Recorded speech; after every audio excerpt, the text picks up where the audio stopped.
Howdy, folks. Widget Walls from needcoffee.com here. Back again for another Wayhomer review. Not just any Wayhomer review. It's the 100th Wayhomer review. God help us all. So yes, it is true. Hopefully, things have gone well, and you have watched the silent film version of this particular review. If for some reason you haven't, if things have gone well, I'll probably put a link to it somewhere around here, which you can go and then watch it. If it has not gone well, no link will appear, and we'll never speak of it again. However, yes, it's the 100th review. November 24th, 2009 is when we started this nonsense, based on an idea that Thespia came up with, and I've been surrounded by two capable camera wranglers, Thespia and Cosette, who's here with me now. Yes, so over 2 years of driving, I thought, well, wouldn't it be nice if I could come up with how much miles that is and plot how long I could have driven while talking about movies. And then I thought, no, that would be silly. And I can't be arsed. So, but anyway, if you're just now joining us, here's how this works. I have just left the cinema. That's it over there. And I have seen a film. And I am going to tell you about that film on my way home. That's the way it works. And if I haven't already given it away, or if you haven't seen it on the YouTube title, or the title on the site, it's hard to not give it away, the 100th review is for The Artist. So, The Artist. What can we say about it? Well, first of all, yes, if the style of the initial review didn't give it away, The Artist is a silent film and an homage to silent films in general. It is about a cinematic history type topic that has come up multiple times, in that the transition from silent films to talkies was a bit traumatic for some, in that there was a lot of silent stars who simply couldn't or wouldn't make the transition to talking pictures, and people wanted to hear actors speak. So what we've got is we've got a silent film star by the name of George Valentine, or Tyne, or there's no E on the end, so Teen something. I don't know how to pronounce names. You know how that works. Anyway, so he, big silent film star, and he sees the advent of talkies, and simply thinks he can't, and thus refuses to make the transition. And as a result, gets left behind. I'm not giving anything away, this is all in the trailer. However, as he is left behind, I don't know, I won't say protege, but a young actress who he has given a helping hand to, her star rises as his falls, and things just progress from there, without giving anything else away. The trailer is actually quite good in establishing what's going to be happening without giving everything away. So that was good. So, okay. I find it interesting that two of the best films I've seen this year happen to be about movies and happen to be about very old silent movies. Interesting that. Very meta. And what you've got with this is if it was just an homage to silent films, just like, and I'm talking about Hugo, of course, with the other film. If they were both just homages to silent films, i.e., let's try to make a silent film like they used to do in the grand old days, then who would care? I mean, you'd care, but it would just be that, and it would be nothing else. But just like Hugo was this grand and yet somehow not grand story at the same time, The Artist is like that, in that it's an homage to silent films. It is a full-on silent film by itself, and yet it plays with the structure of it. You have, if you watched, even just the silent films that everyone's supposed to have seen, and a fan of the opera and Lon Chaney and that sort of thing, you know enough of the language, the cinematic language, to understand what's going on.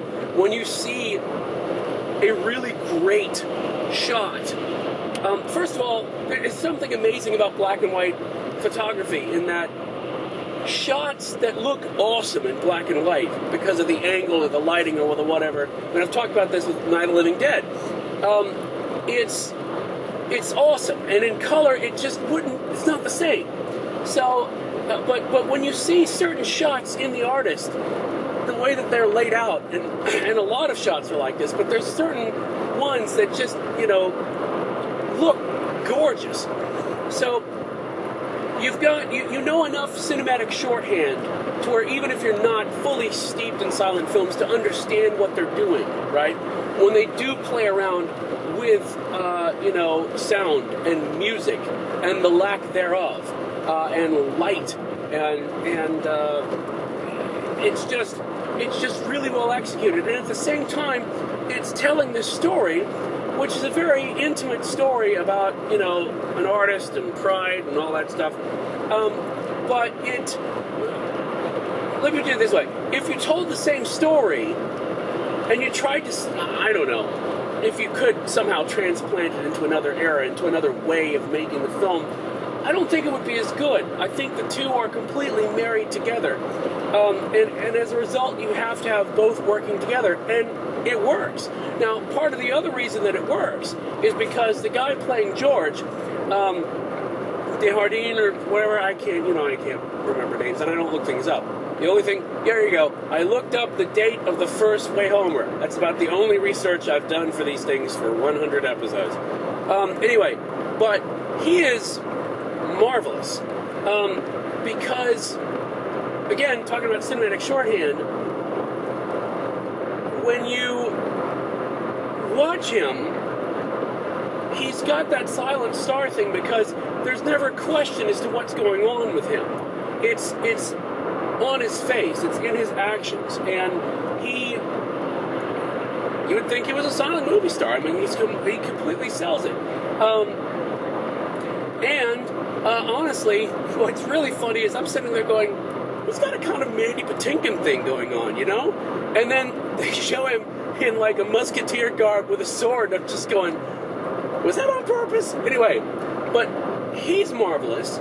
The actress they have playing Peppy, who is not Peppy like in La Plebe, but Peppy as in, wow, aren't you Peppy today? She's great, and you've got all these great cameos. I mean, was there ever a guy who could play a movie, an old school movie studio mogul like John Goodman? No. James Cromwell's in there. You got Malcolm McDowell for a cameo, and I'm almost positive it's one of those things where the Weinsteins are producing a silent film.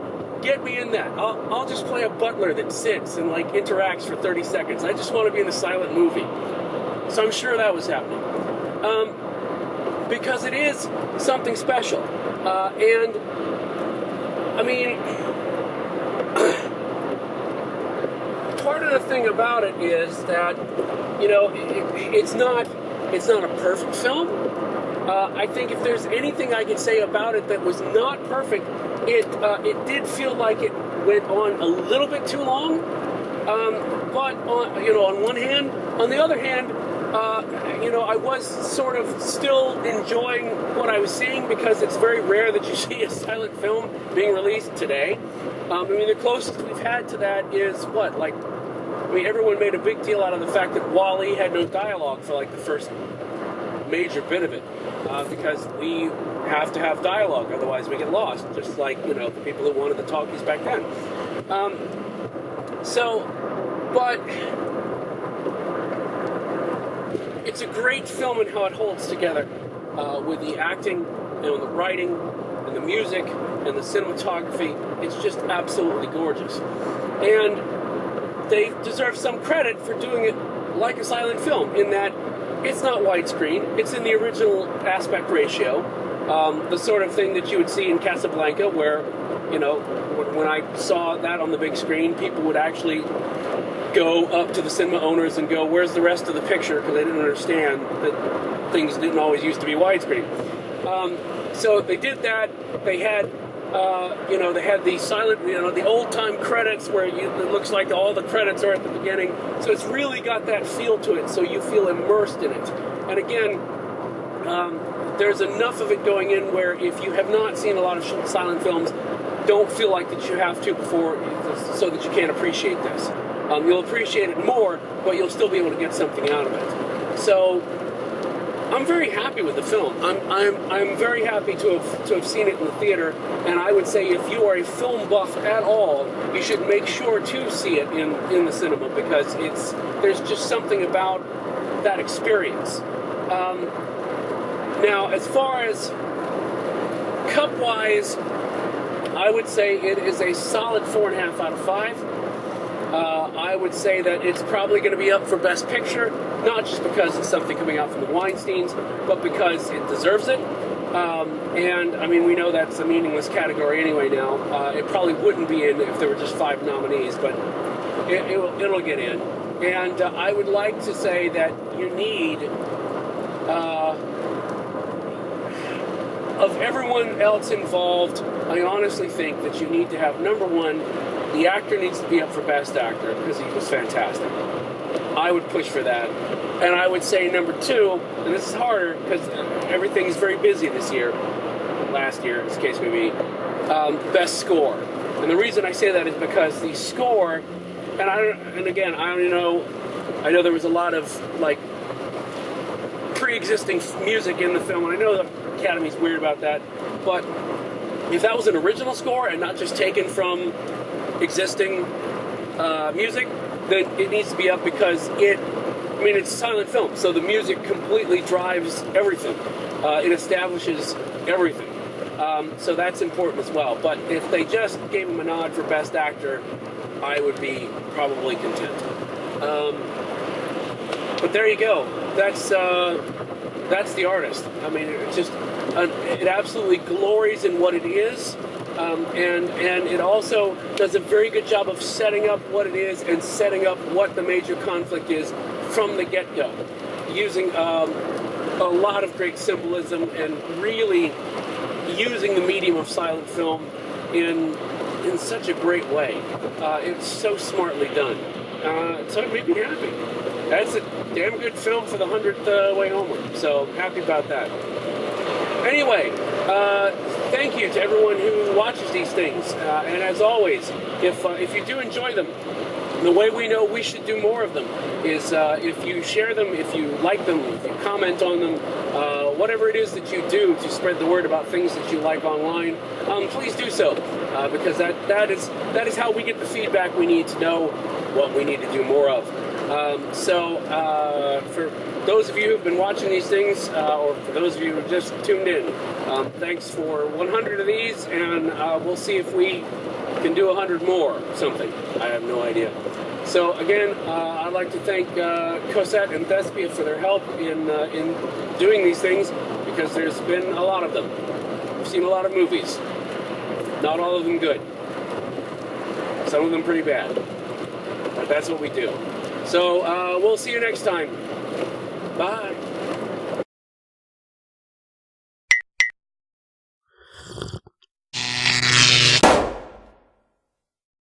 Oh, and one last thing. I felt like Columbo. If there was ever an argument for having and there probably is some society that does some version of a Best Animal Actor Oscar. In fact, I'm almost positive there is. But special mention must be made of Uggy, who plays the dog, who you probably saw in the trailer, who is George's constant companion. He is fantastic. He is just one of the best animal actors that I have seen, and one of the best behaved dogs ever. I don't know what treats they were giving that dog, but I think they need to, you need to have The Artist. dog treats. And that would be the weirdest cinematic tie-in, but yet it would make the most sense, because whatever they're using to make that dog behave, I think we all need that. Dog owners everywhere need that. Or a video, or a book, or something. It was amazing. Well done, Uggy. Enjoy your Best Animal Oscar. Bye.